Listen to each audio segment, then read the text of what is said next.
오늘 함께 나눌 말씀은 마태복음 5장 3절부터 10절까지 나누겠습니다.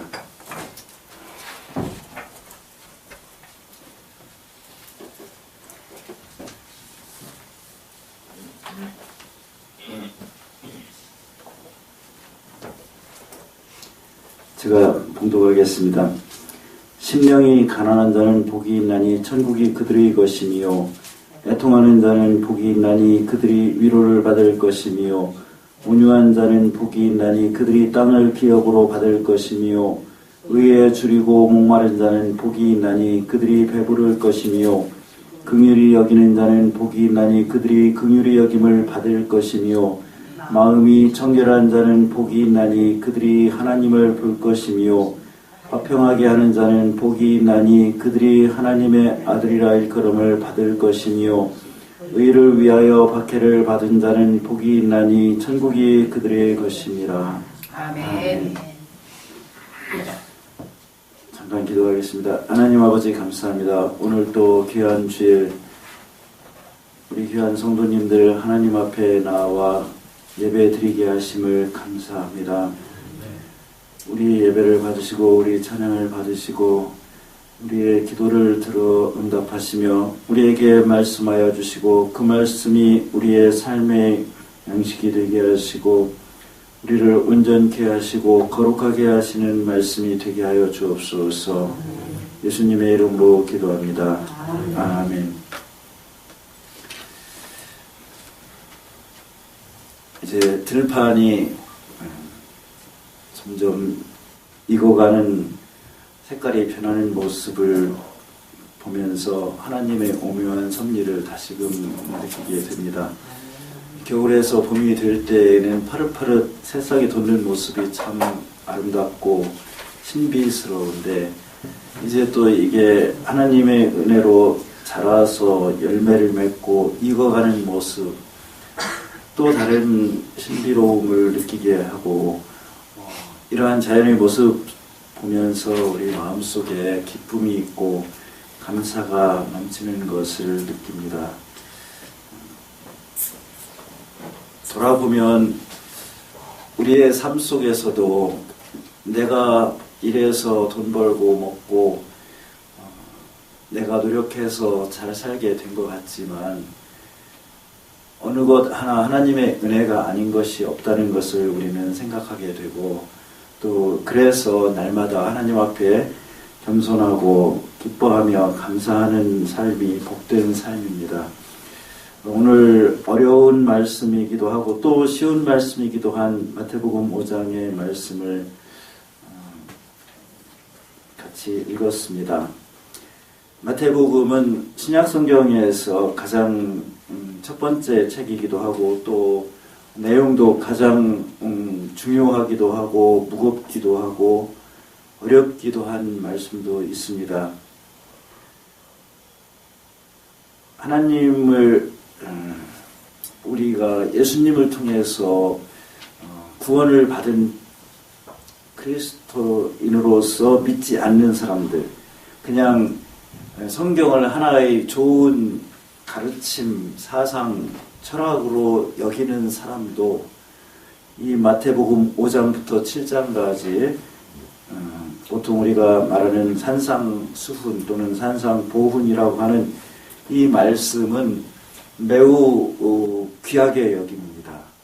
그래서 어떤 목사님 말씀에 의하면 이 세상에서 가장 많이 인용된 내용이 이 마태복음 5장부터 7장 사이의 말씀이다. 이렇게 또 말씀하시는 목사님 얘기도 들었습니다.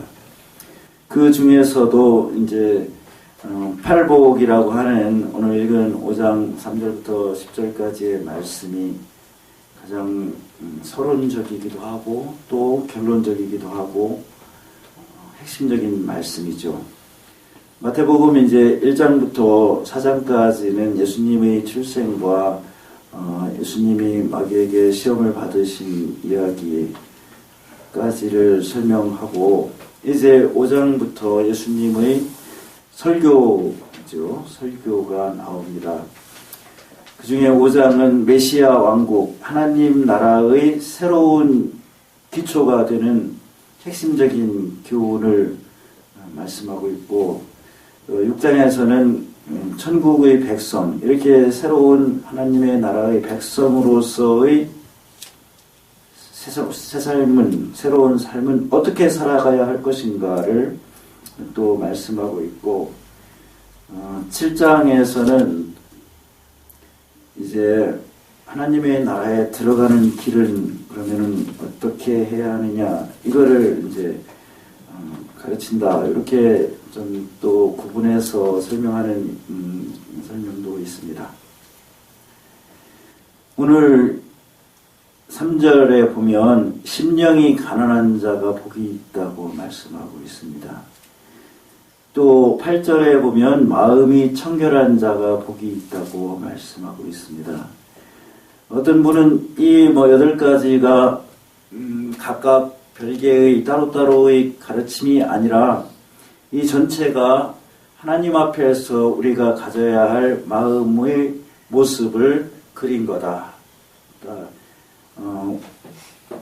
말은 8가지로 나누어서 따로따로 했지만 실제는 우리의 마음 바탕을 하나로 표현한 말이다. 이렇게 설명하기도 합니다.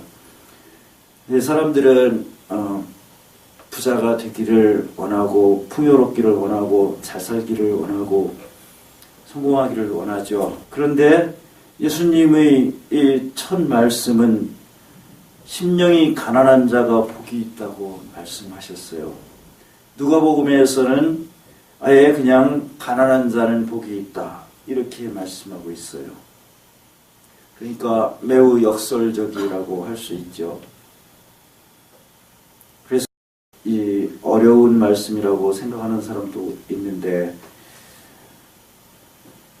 여기에서 말하는 심령이 가난한 사람이 어떤 사람일까만 우리가 잘 생각을 해도 우리가 하나님 앞에 어떤 마음을 가지고 어떻게 살아가야 할 것인가를 깨달을 수가 있습니다.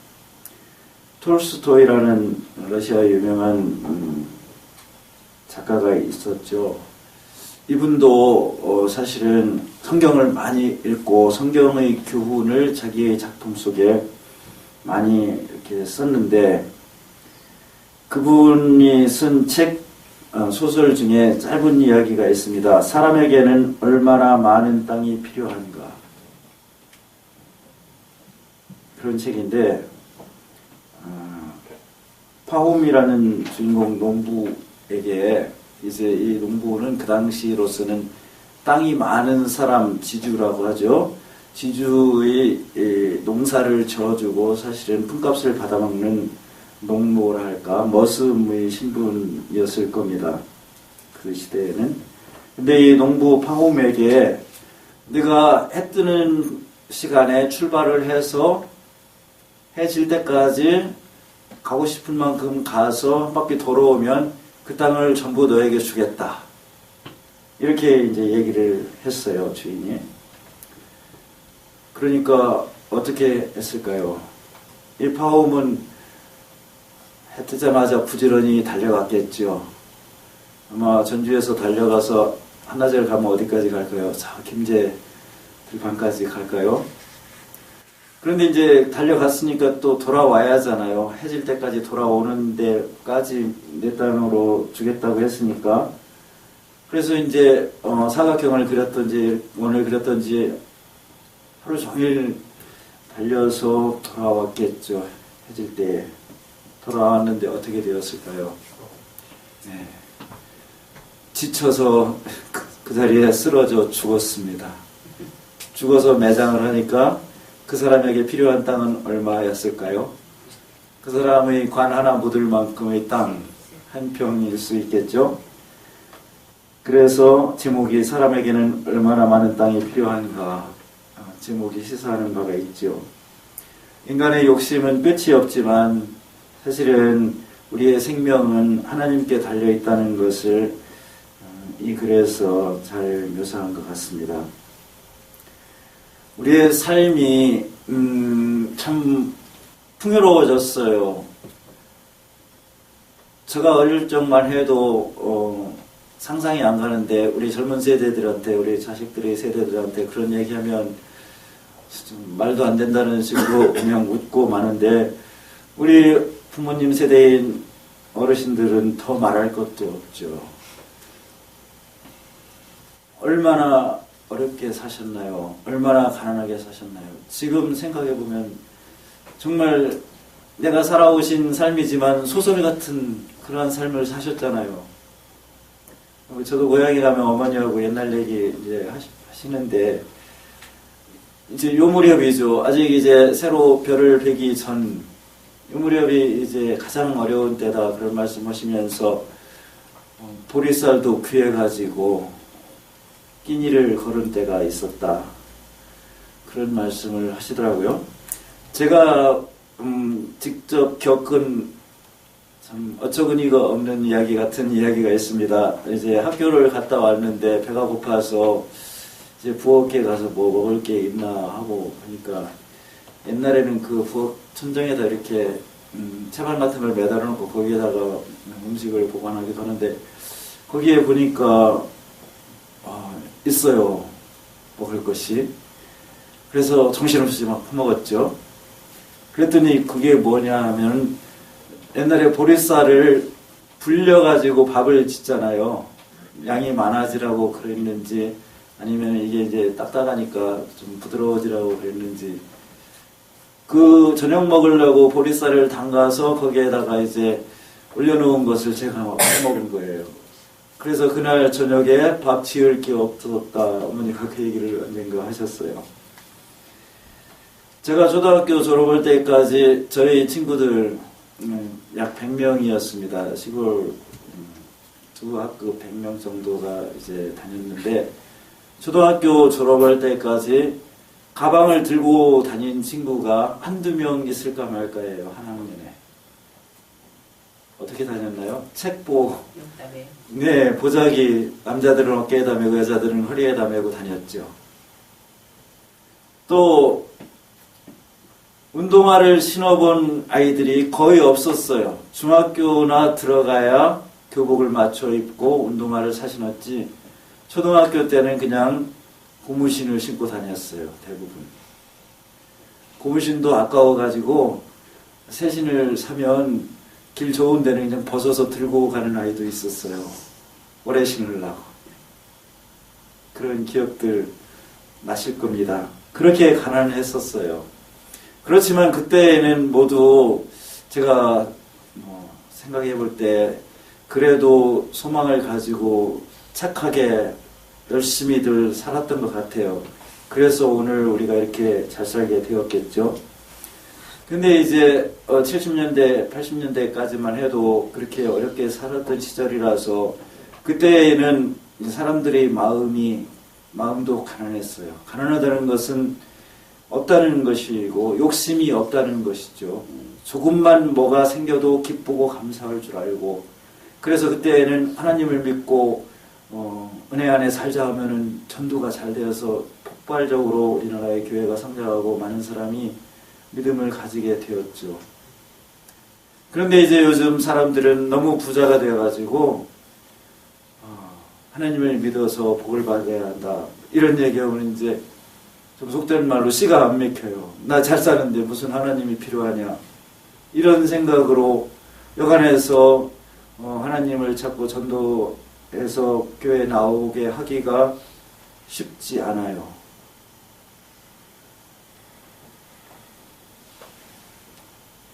요즘에 이제 전체적으로는 경제가 발전하고 엄청나게 잘 살게 되었지만 사실은 빈부격차가 커지고 사회가 불안정해지고 온갖 죄악이 많아지는데 그 이유 중에 하나는 사람들이 마음이 욕심으로 가득 차 있기 때문이겠죠. 하나님이 많은 은혜를 주셨지만 그 은혜에 감사하지 못하고 더 많이 가지려고 탐욕을 품고 그래서 대부분의 죄가 돈 때문에 생기는 거예요. 사람을 죽이는 것도 많은 경우 돈 때문에 죽이고 또 지위가 높은 사람이, 명예가 있는 사람이 문제가 되어서 낙마하거나 심지어 구속되는 경우도 사실은 돈에 대한 탐욕 때문이죠. 울품에 겪어서 아직까지 해결되지 않은 세월호 이 사건도 사실은 인간의 지독한 탐욕이 빚은 최악의 사건이잖아요. 사람들이 이렇게 마음이 깨끗하지 못하고 죄악과 탐욕에 물들어서 세상이 이렇게 점점 더 어두워지고 해지는 것을 우리가 느낄 수가 있습니다. 시편 14편에 보면 어리석은 자를 이렇게 이야기하는데, 어떤 사람이 어리석은 자냐? 그 마음에 하나님 두기를 싫어하는 자, 하나님이 없다고 하는 자가 어리석은 자죠. 그래서 마음에 하나님이 없다고 하는 사람은 그 마음 속에 텅 빈 깨끗한 마음이 남아있는 게 아니라 어두운 마음, 사탄의 마음, 마귀가 주는 악하고 더러운 마음이 차지하게 되죠. 그래서 어리석은 자는 그의 마음에 이르기를 하나님이 없다 하는도다. 그들은 부패하고 그 행실이 가증하니 선을 행하는 자가 없도다. 여호와께서 하늘에서 인생을 굽어 살피사 지각이 있어 하나님을 찾는 자가 있는가 보려 하신즉 다 치우쳐 함께 더러운 자가 되고 선을 행하는 자가 없으니 하나도 없도다. 이게 바로 모든 악의 근원이죠. 그래서 이제 사람들이 깨끗한 마음, 가난한 마음, 빈 마음을 버리고 탐욕으로, 죄악으로 가득 찬 그런 마음을 가지고 살기 때문에 사람들이 점점 더 불행해지는 거죠. 물질적으로, 경제적으로는 풍요롭지만 마음은 항상 불안하고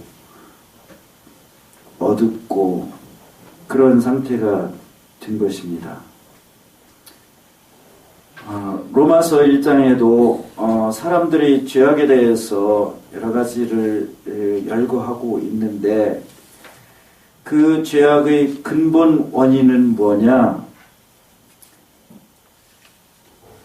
사람들이 마음속에 하나님 두기를 싫어하기 때문에 그렇다고 말하고 있습니다. 로마서 1장 28절입니다. 또한 그들이 마음에 하나님 두기를 싫어하며 하나님께서 그들을 그 상실한 마음대로 내버려 두사 합당하지 못한 일을 하게 하셨으니 곧 모든 불의, 추악, 탐욕, 악의가 가득한 자요, 시기, 살인, 분쟁, 사기, 악독이 가득한 자요, 수근수근하는 자요, 비방하는 자요, 하나님께서 미워하시는 자요, 능욕하는 자요, 교만한 자요, 자랑하는 자요, 악을 도모하는 자요, 부모를 거역하는 자요, 우매한 자요, 배약하는 자요, 부정한 자요, 부자비한 자. 그들이 이 같은 일을 행하는 자는 사형에 해당한다고 하나님께서 정하심을 알고도 자기들만 행할 뿐 아니라 또한 그런 일을 행하는 자들을 옳다 하느니라. 자, 시편 14편과 이 로마서 1장 말씀의 공통점이 바로 그거예요. 마음에 하나님을 두기를 싫어한다. 마음속으로 하나님이 없다고 한다. 그래서 마음이 더러워지고 탐욕으로 가득 차고 거기에서 온갖 악이 싹트게 된다는 것이죠.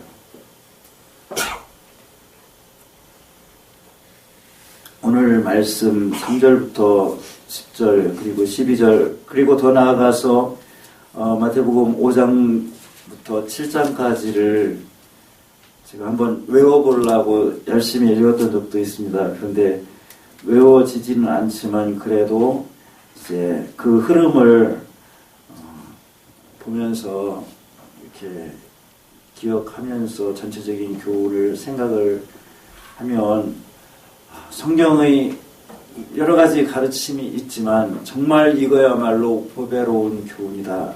이런 생각을 새록새록 다시 하게 됩니다.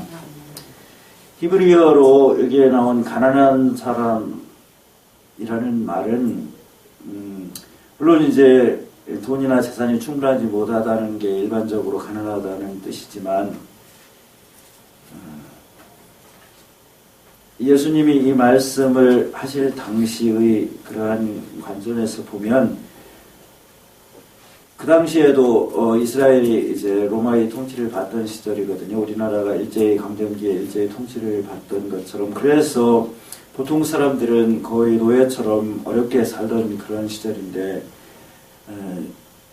어떤 주석을 보니까 이런 설명을 했더라고요. 부자나 권력가들의 경제적 수탈과 사회적인 억압에서 자신을 구원할 능력이 없는 사람, 자기 스스로 어떻게 할 수가 없는 사람, 그래서 하나님밖에 의지할 길이 없는 사람, 하나님의 특별한 관심의 대상이었던 사람이 바로 여기에서 말하는 가난한 사람이다.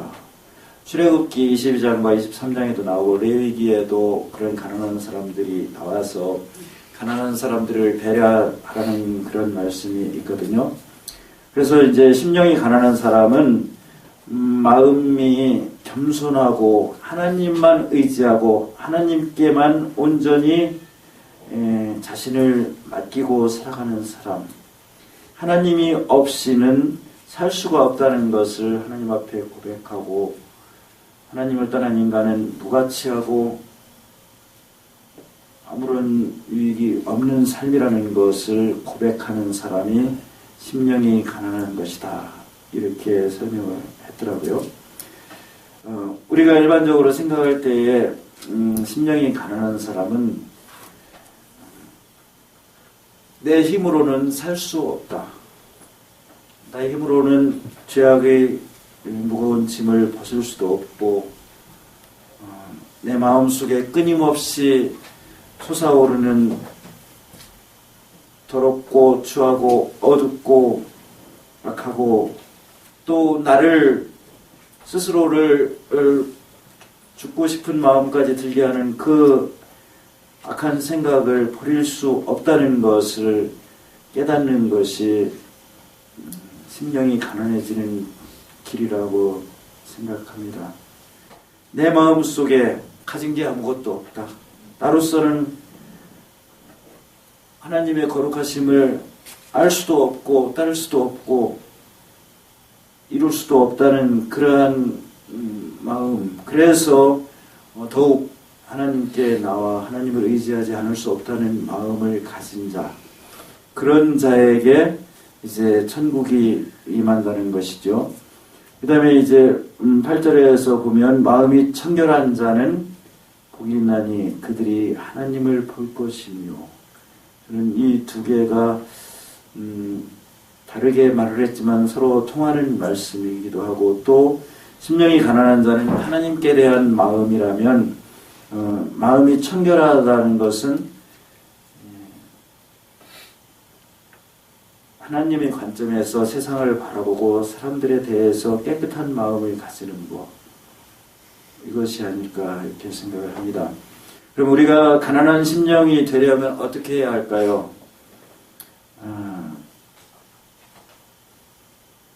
우리의 마음속에 욕심이 생기고 짐이 생기죠. 그 이유는 뭘까요? 염려 때문이에요.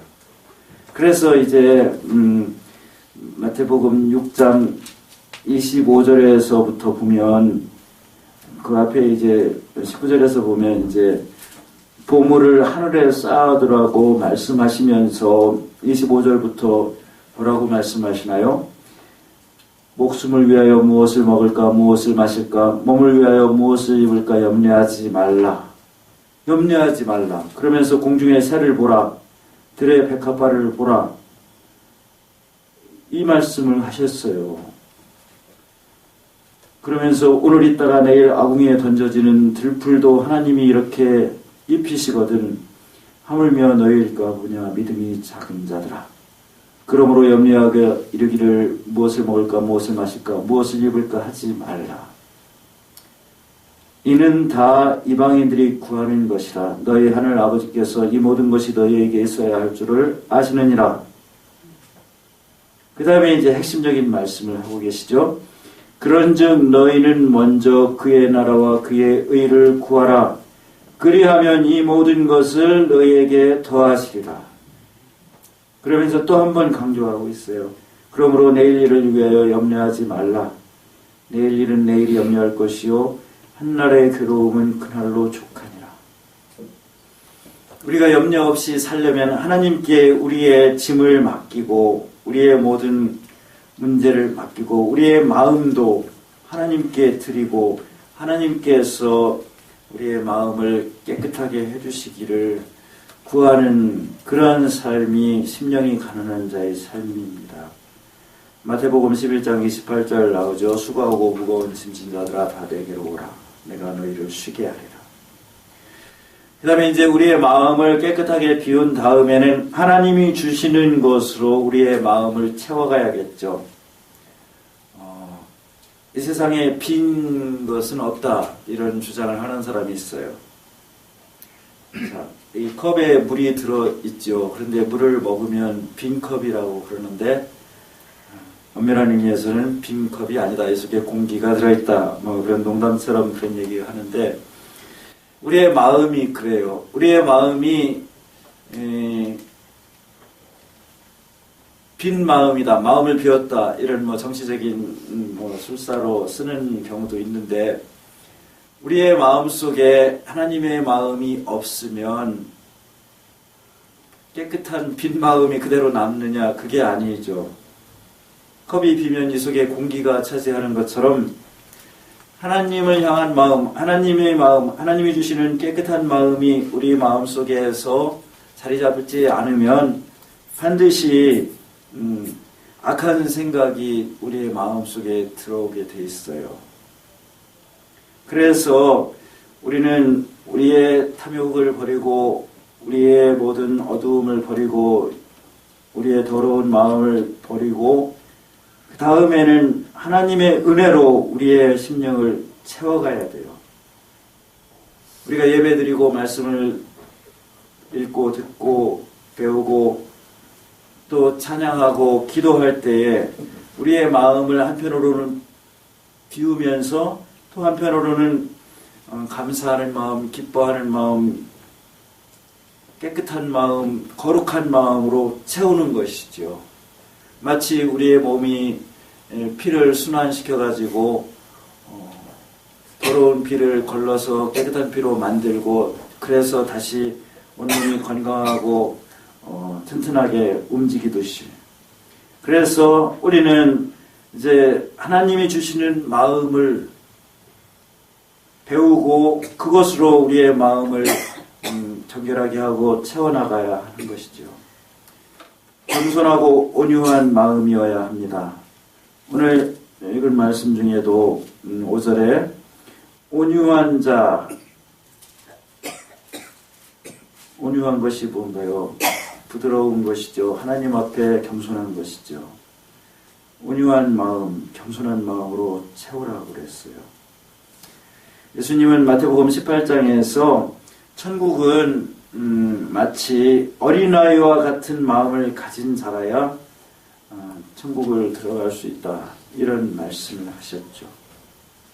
그리고 이제 자신의 죄와 또 자신의 무기력함과 연약함을 통회하는 마음, 여기 4절에 애통하는 자가 나오죠. 그래서 하나님의 도우심이 없이는 내가 바르게 살 수 없다고 하나님 앞에 온전히 의지하는 마음이 이제 또 우리에게 필요한 마음이죠. 이사야 66장에 이런 말씀이 있습니다. 무릇 마음이 가난하고 심령에 통회하며 내 말을 듣고 떠는 자 그 사람은 내가 돌보려니와 소를 잡아 드리는 것은 살인함과 다름이 없다.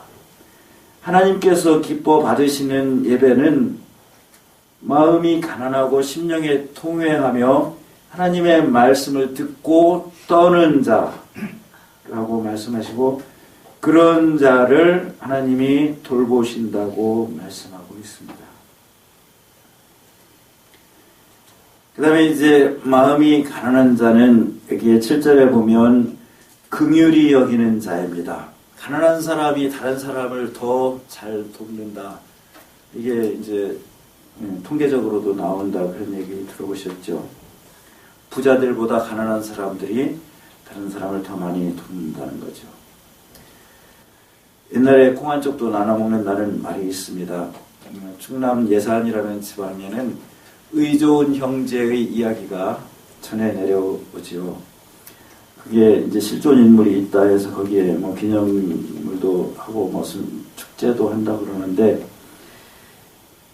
이 가난한 자는 긍휼히 여기는 마음이 있어요. 왜냐하면 나도 가난하니까, 나도 가난한 걸 알고 나도 어려운 거를 겪고 봤기 때문에 다른 사람의 어려움을 이해하고 도울 수 있는 사람이죠. 시편 41편에 이런 말씀이 있어요. 가난한 자를 보살피는 자에게 복이 있으며 재앙의 날에 여호와께서 그를 건지시리로다. 여호와께서 그를 지키사 살게 하시리니 그가 이 세상에서 복을 받을 것이라. 잠언에도 이제 가난한 자를 불쌍히 여기는 자는 복이 있다. 여호와께 구워드리는 것이다. 궁핍하지 않는다. 그 선행을 갚아주신다. 이런 말씀이 있고, 또 가난한 사람을 학대하는 자는 그를 지으신 이를 멸시하는 것이다. 이런 말씀도 있습니다. 누가복음 18장 그리고 마태복음에도 나옵니다. 어떤 관리가, 높은 사람이죠. 예수님께 나와서 선한 선생님이여 내가 무엇을 해야 영생을 얻으리까? 이렇게 물어봐죠. 예수님이 선한 분은 하나님 한 분뿐이다 그러면서 내가 계명을 안 하니 간음하지 말라, 살인하지 말라, 도둑질하지 말라, 거짓 증언하지 말라, 내 부모를 공경하라 하였느니라. 그러니까 이 친구가 뭐라고 대답했느냐? 이것은 내가 어려서부터 다 지켰습니다. 그랬더니 예수님이 잘했다 그러신 게 아니라, 내게 아직 한 가지가 부족한 것이 있다. 내게 있는 것을 다 팔아 가난한 자들에게 나누어 주라. 그리하면 하늘에서 내게 보화가 있으리라. 그리고 와서 나를 따르라. 그런데 이 사람은 부자였기 때문에 그 말씀을 따른 게 아니라 그 말씀을 듣고 심히 근심하면서 돌아갔다 그랬어요. 반면에 삭개오 이야기가 있죠. 전에도 말씀드렸습니다.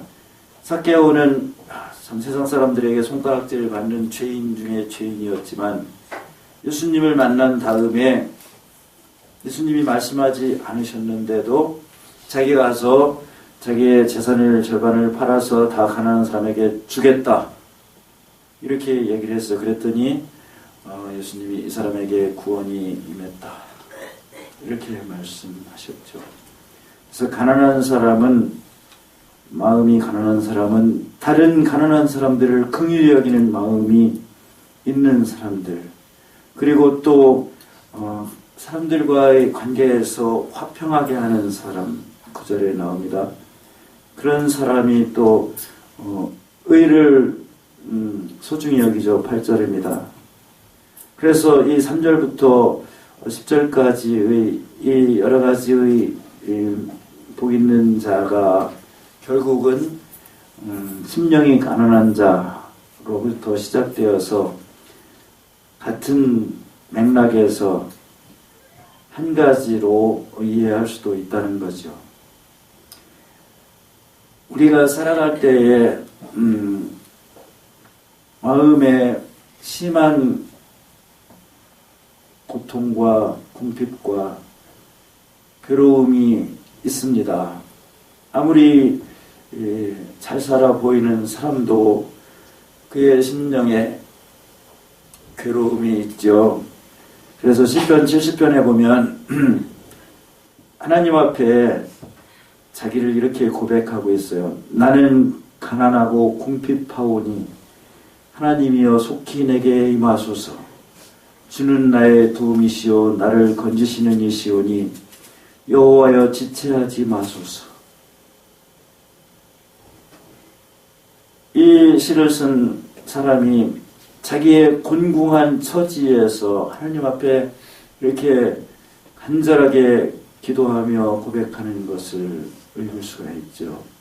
우리의 마음도, 우리의 마음 속에도 하나님의 은혜 가운데 살면서도 나의 실수나 또는 세상의 여러 가지 문제로 인해서 삶에 무거운 짐이 있고 마음이 정말 가난할 때가 있습니다. 궁핍할 때가 있습니다. 좋은 옷을 입어도, 좋은 집에 살아도, 좋은 것을 먹어도 그럴 때가 우리의 삶 속에 있는 거예요. 그것은 우리는 물질로만 사는 것이 아니라 하나님의 은혜로 살아가는 존재이기 때문에 그렇죠. 그래서 이 시인의 고백처럼 우리의 마음에 괴로움이 있고 아픔이 있고 또 우리에게 세상의 여러 가지 유혹으로 인해서 어지러운 마음, 혼탁한 마음이 들어올 때에 내가 가난하다는 것을, 내 심령이 가난하다는 것을, 궁핍하다는 것을 깨달아야 합니다. 그리고 그 문제를 해결하는 것은 하나님의 은혜, 하나님의 말씀뿐이라는 것을 깨닫고 이 시인처럼 나는 가난하고 궁핍하오니 하나님이여 속히 내게 임하소서 이렇게 고백하고 통회하고 기도할 수 있어야 합니다. 그럴 때 하나님께서는 우리의 마음을 다시 깨끗하게 해주시고 우리를 하나님 앞에 하나님의 자녀로 설 수 있도록 인도해 주시지요. 시편 34편에 이런 말씀이 있습니다. 여호와의 눈은 의인을 향하시고 그의 귀는 그들의 부르짖음에 기울이시는도다. 의인이 누구인가요? 나의 노력으로 의롭게 된 자가 아니라 나의 모든 죄를 대신 지신 예수님의 은혜로 하나님의 자녀, 하나님의 백성이 되어서 하나님 앞에 나아갈 수 있게 된 사람. 그래서 나는 하나님을 떠나서는 살 수 없다고 고백하는 사람. 그런 사람의 마음을 하나님께서 살피시고 그의 부르짖음에 귀를 기울이신다는 거죠. 말씀을 정리하겠습니다. 이 세상에 부자이면서 가난한 사람 많습니다. 그러나 가난하면서도 하나님 앞에 부유한 사람, 심령이 가난하면서도 기쁨과 감사가 넘치는 사람이 또 많이 있습니다. 가치의 문제입니다. 관점의 문제입니다. 우리가 무엇을 바라보며 무엇을 욕심내며 살아가느냐에 따라서 가난하면서도 부유한 사람이 될 수 있고 부유하면서도 정말 궁핍하게 살아가는 사람이 될 수 있습니다. 우리가 하나님의 뜻을 행하면서 하나님의 은혜만을 구하면서 살아가려고 노력을 할 때 우리는 하나님의 은혜로 만족할 수 있고 기뻐할 수 있고 감사하면서 살아갈 수가 있습니다. 시편 113편에 있는 말씀을 또 읽어보겠습니다. 여호와 우리 하나님과 같은 자 누구리요? 높은 위에 앉으셨으나 스스로 낮추사 천지를 살피시고 가난한 자를 진토에서 일으키시며 궁핍한 자를 거름 무더기에서 드셔서 방백들 곧 그 백성의 방백들과 함께 세우시며 또 잉태하지 못하던 여자로 집에 거하게 하사 자녀의 즐거운 어미가 되게 하시는도다. 할렐루야. 하나님은 이렇게 가난한 사람들 찾아서 은혜로 부유하게 해주시고 하나님의 백성, 하나님의 자녀의 권세를 누리게 해주십니다. 그러므로 우리가 우리의 힘으로 내 욕심으로 살아가려고 하지 말고 하나님을 의지하고 하나님께 나의 모든 것을 맡기고 살아가는 삶이 복된 삶이고 그런 자에게 천국이 그들의 것임이라고 오늘 말씀하시는 이 말씀을 우리가 새기면서 은혜 안에서 살아가시기를 간절히 바랍니다. 아멘. 이혜인 수녀님의 그 시들 중에 이런 시가 있어요. 가난한 새의 기도라는 그런 기도가 있는데 의미가 좀 있습니다. 새들의 모습은 어떤가요? 다람쥐도 자기 먹을 것을 갖다가 굴 속에다가 가득 숨겨놓고 사는데 새는 먹을 것을 쌓아놓고 살질 않죠. 그런 모습을 이렇게 하나님 앞에서 우리가 살아가는 모습으로 이렇게 비유해서 쓴 것 같습니다. 가난한 새의 기도, 꼭 필요한 만큼만 먹고 필요한 만큼만 둥지를 틀며 욕심을 부리지 않는 새처럼 당신의 하늘을 날게 해주십시오. 가진 것 없어도 맑고 밝은 웃음으로 기쁨의 깃을 치며 오늘도 살게 해주십시오. 예측할 수 없는 위험을 무릅쓰고 먼 길을 떠나는 철새의 당당함으로 텅 빈 하늘을 나는 고독과 자유를 맛보게 해주십시오.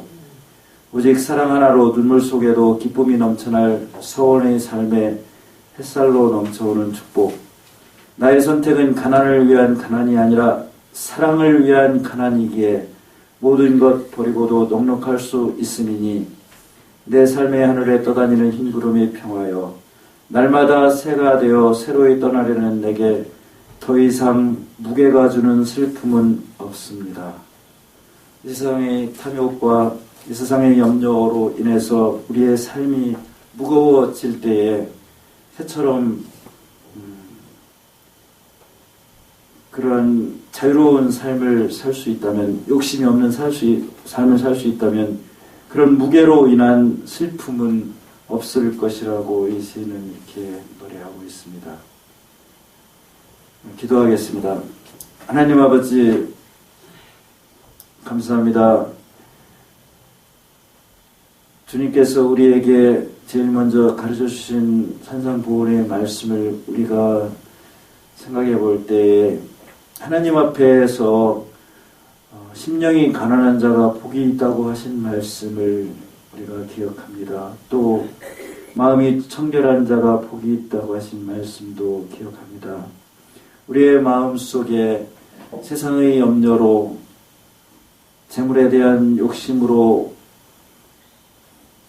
무거운 짐을 지고 있을 때 주님께서는 그 무거운 짐을 내게로 가져오고 내려놓으라고 말씀하신 것을 우리가 기억합니다. 우리가 하나님 앞에서 심령이 가난한 자로 살게 하시고 애통하며 살게 하시고 온유한 자로 살게 하시고 의에 줄이며 살아가게 하시고 긍휼히 여기는 삶을 살게 하여 주옵소서. 마음이 청결하여 하나님을 볼 수 있는 저희들의 심령이 되게 하여 주옵소서. 이 세상에 허무한 것에 굴복하지 않고 이 세상의 허무한 것들을 사랑하지 않고 오직 하나님의 나라와 하나님의 의를 구하면서 하나님께 온전히 붙잡혀 살아가는 저희들의 삶이 되게 하여 주옵소서. 감사하며 예수님의 이름으로 기도합니다. 아멘.